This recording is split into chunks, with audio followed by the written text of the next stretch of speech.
মাংস উৎপাদনের জন্য মুরগির সেরা জাত কোনটি? আমরা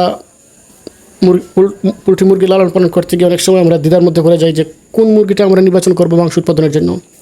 তো আমি আজকে যে আলাপটা করবো সেটা হচ্ছে ব্রয়লার, টাইগার, দেশি মুরগি, এদের মধ্যে কোন জাতটা সবচেয়ে ভালো মাংস উৎপাদনের জন্য, এটা নিয়ে আজকে আলোচনা করব।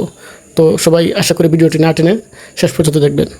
মাংস উৎপাদনের জন্য পোলট্রি মুরগির জাতের মধ্যে সবচেয়ে ভালো যে জাতটি হচ্ছে সেটি হচ্ছে ব্রয়লার। এবং এই ব্রয়লার মুরগি মাত্র 30 দিনেই বিক্রি উপযোগী হয়ে থাকে এবং মাত্র 30 দিনের মধ্যেই সেটি সাধারণত 1.5 থেকে 2 কেজির মতো হয়ে থাকে।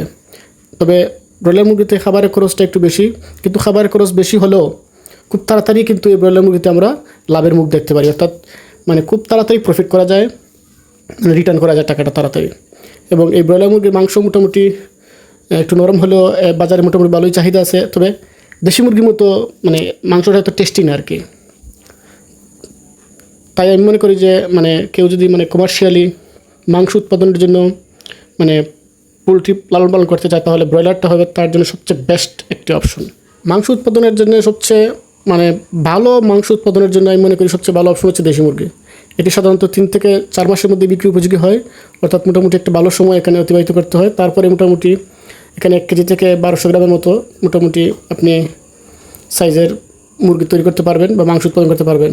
তবে দেশি মুরগিতে একটা লাভের কথা হচ্ছে এখানে খাবারের খরচটা কম, ওরা মোটামুটি নিজেরাই মুক্তভাবে চলাচল করে খাবার খেতে পারে এবং লাভ একটু দেরিতে আসে। যাই হোক, কারণ দেশি মুরগি বড় হতে একটু সময় নেয়। তবে বাজারে মাংসের চাহিদা দেশি মুরগির অত্যন্ত ভালো, বলা যায় সবচেয়ে ভালো।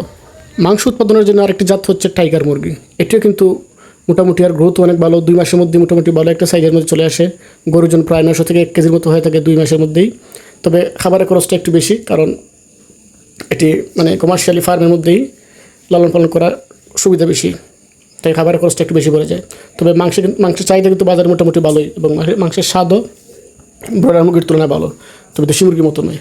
তাই আমি বলবো যারা মাংস উৎপাদনের জন্য মুরগি লালন পালন করতে চান তাদের জন্য এই যে আমি যে জাতগুলো বললাম, ব্রয়লার, টাইগার এবং দেশি, এই 3টে জাতই আপনারা পালন করতে পারেন।